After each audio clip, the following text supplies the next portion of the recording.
Hello everyone, welcome to Unacademy. So DDA JEE PYQ series का ये second video है। First video में हमने डिस्कस किया था 23 अप्रैल के शिफ्ट 1 पेपर में सर्विंग के किस टाइप के क्वेश्चन आए थे। आज हम देखने जा रहे हैं शिफ्ट 2 में सर्विंग के किस टाइप के क्वेश्चन आए थे। तो चलिए स्टार्ट करते हैं। So first question is related to theory of error. According to the basic principle of error, if n observation are made then accidental error are proportional to. तो एक्सीडेंटल एरर किसके proportional होता है? जब भी हम theory of error पढ़ते हैं हम क्या बात करते हैं कि सर जो एक्सीडेंटल एरर है which is proportional to under root, inversely proportional to under root n. तो इन्वर्सली प्रोपोर्शनल होता है अंडर रूट एन के। तो कौन सा ऑप्शन यहाँ पर करेक्ट हो जाएगा? यहाँ पर ऑप्शन करेक्ट हो जाएगा fourth one. Fourth option is the correct one. ध्यान रखें, इस टाइप के क्वेश्चन आ जाते हैं और बच्चे आंसर इसको लगा देते हैं, ऑप्शन 2 को। गलत हो जाएगा वो। Next, with which of the following curves are different grades usually joined together? तो यदि दो डिफरेंट ग्रेडियंट के स्ट्रेट लाइन यदि ज्वाइन करती है तो इस टाइप के दो स्ट्रेट लाइन को हम किससे कनेक्ट करते हैं?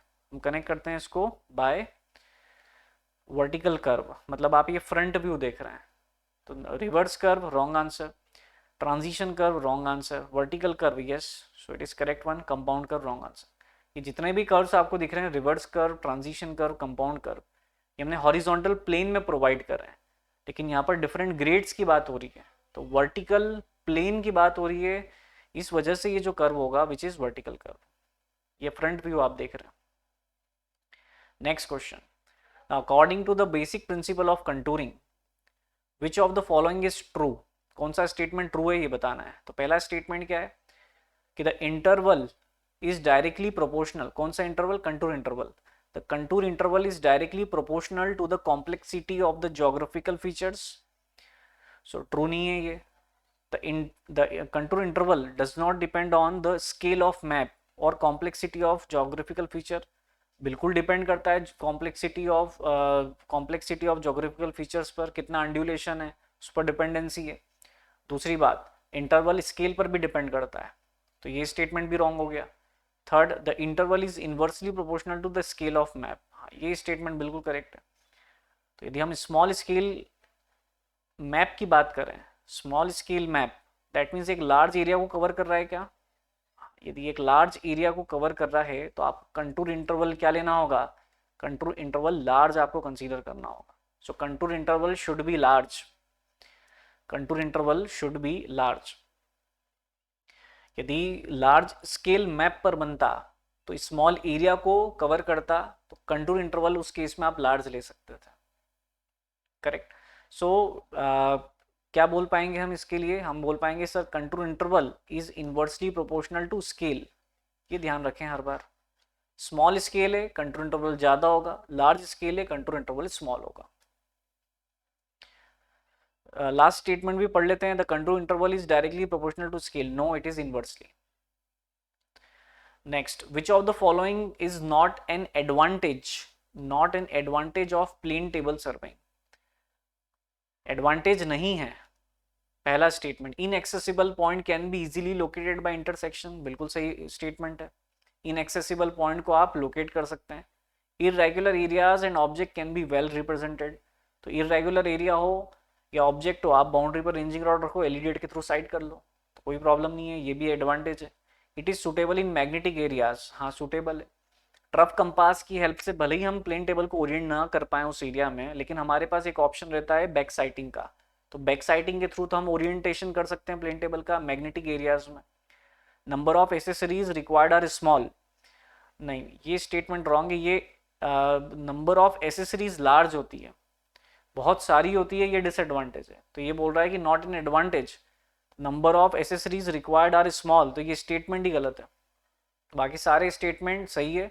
नंबर ऑफ एसेसरीज रिक्वायर्ड, बहुत सारी नंबर ऑफ एसेसरीज होती है और वो डिसएडवांटेज है, वो डिसएडवांटेज है। तो यहाँ पर पूछ रहा है which of the following is not an advantage of plane table, तो ये एक डिसएडवांटेज है और वो भी स्टेटमेंट ही रॉन्ग है यहाँ पर। तो यहाँ तो स्टेटमेंट ही रॉन्ग है। तो ऊपर के तीनों स्टेटमेंट करेक्ट है, तो फिर हम इस केस में जो ऑप्शन लगाएंगे वो फोर्थ ऑप्शन को ही टिक लगा देंगे। Number of accessories required are large large accessories, बहुत सारी एसेसरीज लगती है, प्लम्बिंग फॉर्क लगेगा, ट्रफ कंपास लगेगा, plane table board, tripod, drawing sheet, LED, number of bag, ranging rod, chain, तो बहुत सारी एसेसरीज लगती है। करेक्ट, फोर्थ ऑप्शन हो जाएगा इसमें। Now fifth question, during surveying the curvature of earth is taken into consideration only when the extent of survey is at least।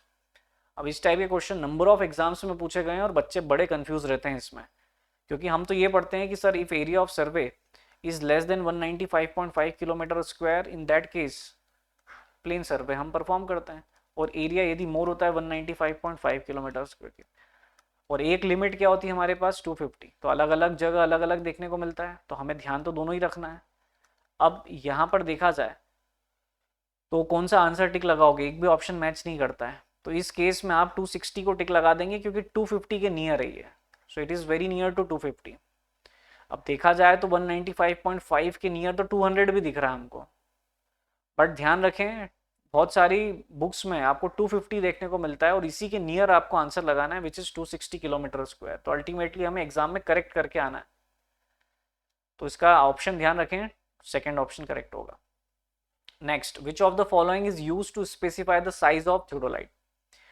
अब size, अब यदि आप थियोडोलाइट परचेज करने जाते हो मार्केट में तो किसके बेसिस पर होगा, so diameter of what, lower plate, it is diameter of lower plate.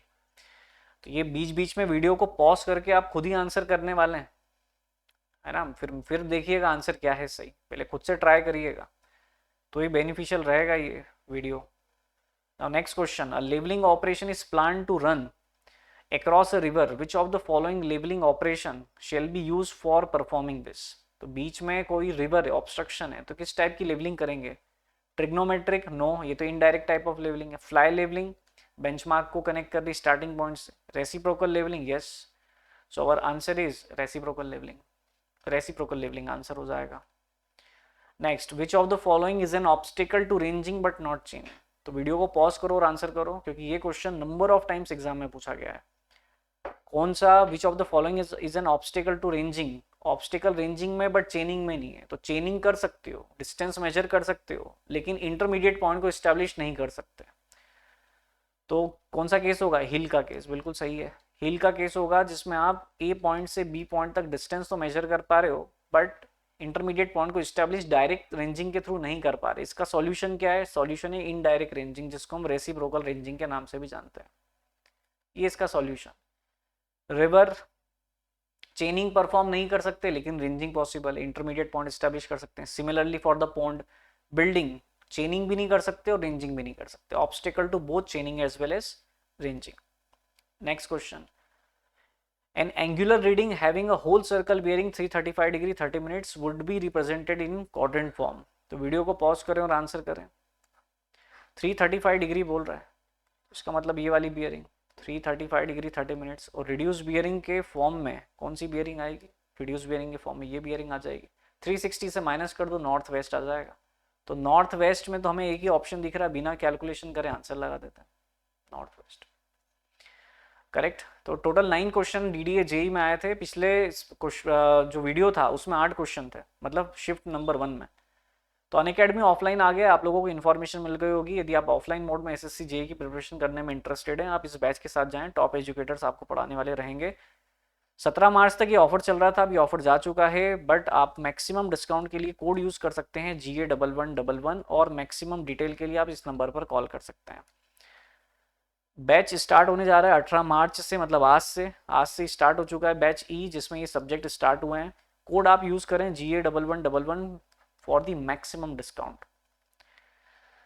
सो ये जब ऑफर पीरियड था तब इतना इफेक्टिव प्राइस था, अभी आप वेबसाइट पर जाकर के ये कोड लगाएंगे तो आपको मैक्सिमम डिस्काउंट वाला प्राइस दिख जाएगा। तो इस वीडियो में इतना ही, मिलते हैं नेक्स्ट वीडियो में, थैंक यू।